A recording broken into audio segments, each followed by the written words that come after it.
As it is with every MMORPG you see out there that is free to play or even pay to play, aka you need to buy the copy before you can actually play it, you expect it to be some sort of gambling simulator where essentially if you want to win the game, you have to pay extravagant amounts of money and even more on top if you want to have access to some quests. But in reality, Black Desert Online is actually a relatively fun game to play even in 2023. So now we're in the game. You'll see background footage of me actually playing the game as I progress forward. But let's get into the actual video. So the game has 24 classes to begin with, and you'd expect some class to be extremely overpowered against others. And how does the balancing work? Because, well, many MMORPGs like World of Warcraft have 12, or some have 9, some have 8, maybe some have a bit above that, but nonetheless, all of them are balanced. Well, in this game, it also is balanced. It's PvP and PvE. You can trade amongst players and all that, and everything is balanced in a way, depending on your level, of course. The more you kill monsters, the more you get XP, the more XP you get, the higher your rank is, you get skill points to level up your skills, and that's how the whole game works. And as you progress through the story, you unlock better gear, and it just overall looks very, very nice. The gameplay is rather simple and straightforward, in my opinion. You can simply just use your mouse, and if you don't see your mouse on screen, you just click control and then navigate with the mouse only. You can auto walk if you're too lazy to press a button and travel locations. You can use a lot of buffs and power-ups you can get early game from vendors and stuff, like XP boosts, Stand back. life This XP, area is and under investigation. all other stuff. Ah, And there's constant adventurer. events, at least from what I It is I, see in the Hans, game of the right now, Vigilantes. of different awards you get for Ah, basically just right, doing the simple body. things in the game. And you get XP discovered boosts early and this a morning. bunch of other stuff. The game itself also looks very good. Personally, I like it a lot. There sometimes is some issues, like some trees in a cutscene don't render in before the cutscene is even, like, already done. But for me, I really don't mind that. Some of the cutscenes, of course, I wish to skip because, well, I just want to get on with it. You know, I have some XP boosts going, I want to skip them and continue on with my questing and grinding, but some cutscenes are unskippable, so if that's a deal breaker for you, you should look for another game. But as a MMORPG, I personally think even in 2023, this game stands a chance amongst some of the other bigger players in the scene. It's very nice looking, the quest line is very vast, you can even choose your own kind of story type. There's many crossroads and you can pick options whether you want to do what one character says or maybe the other, and that's how you choose your line, how you go to. There's of course great items awarded and a lot of items that will help you in the long run in the game as well. I personally have not figured out how apartments and storages work, even though I have bought an apartment and the storage. I just don't know how to access it just yet. But there's mounts, there's tons of pets. I have 2 horses already in the game, which were very simple to get. One horse you get from just doing quests, and the other you got as a login award, and I actually like the horse a lot. It's a pale white horse, but, you know, I don't know too much about horses. Anyhow, I'll try to rank everything from my personal opinion, of course. So I think in an MMORPG, combat needs to be smooth against enemies and other players, and in this game it actually is. I personally think, and as much as I can remember, I'm having much less trouble in this game than I had in World of Warcraft, but mind you, I played that game like, what, 5 years ago, and not much after that.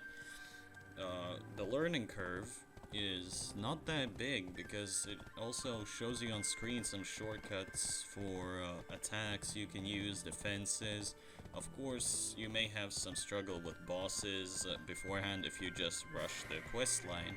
As I did, one of the bosses was rather difficult and I had to die a couple times before I can actually manage to defeat him, but I think that's part of every MMORPG or any RPG game out there.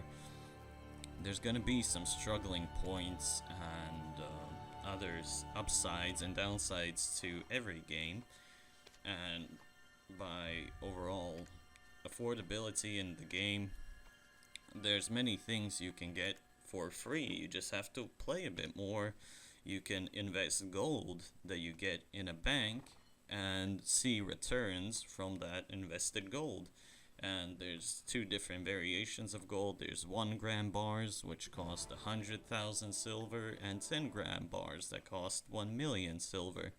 I personally currently in my inventory have technically 23 point something million in gold and some more coins, but it's just I saw some random items that I sold.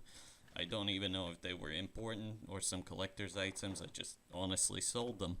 But that's for me to figure out later on, you know?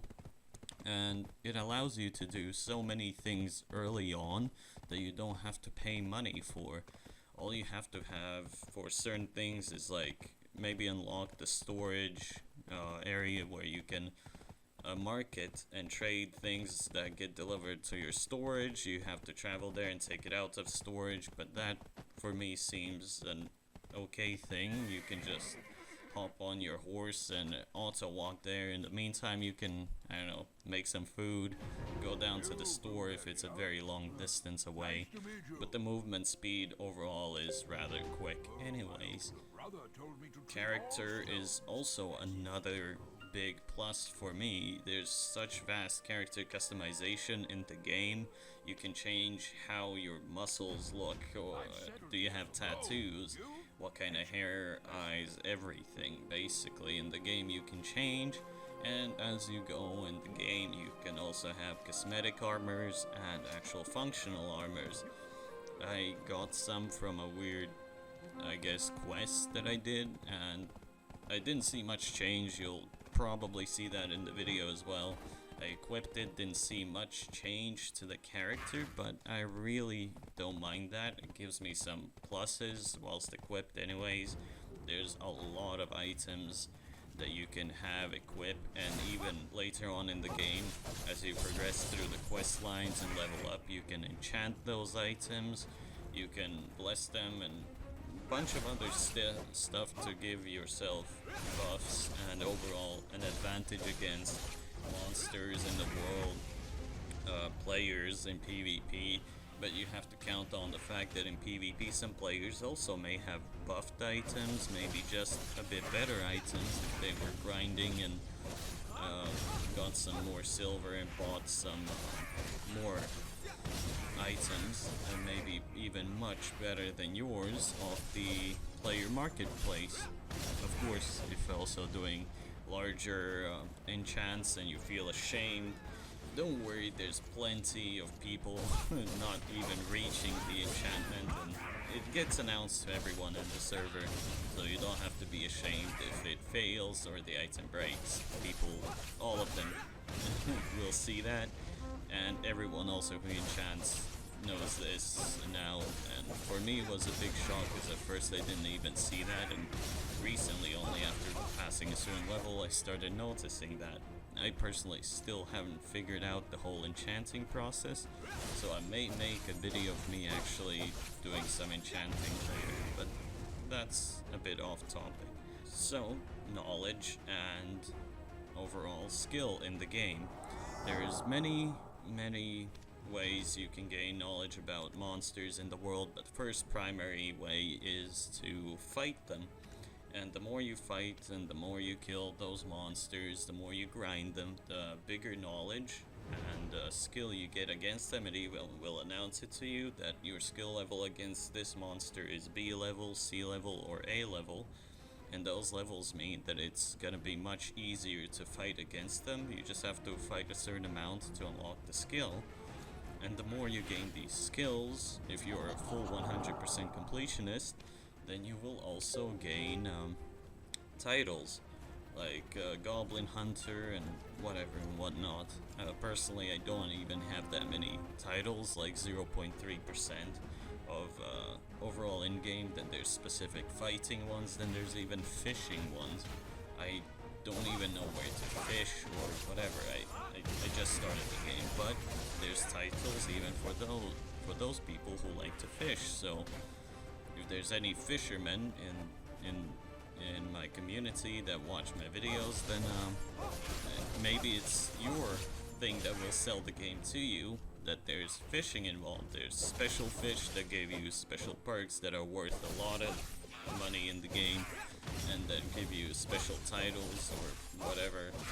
I don't know too much just yet, but I know that they do that. So if that's the sell for you and willing to try the game just to fish, surely.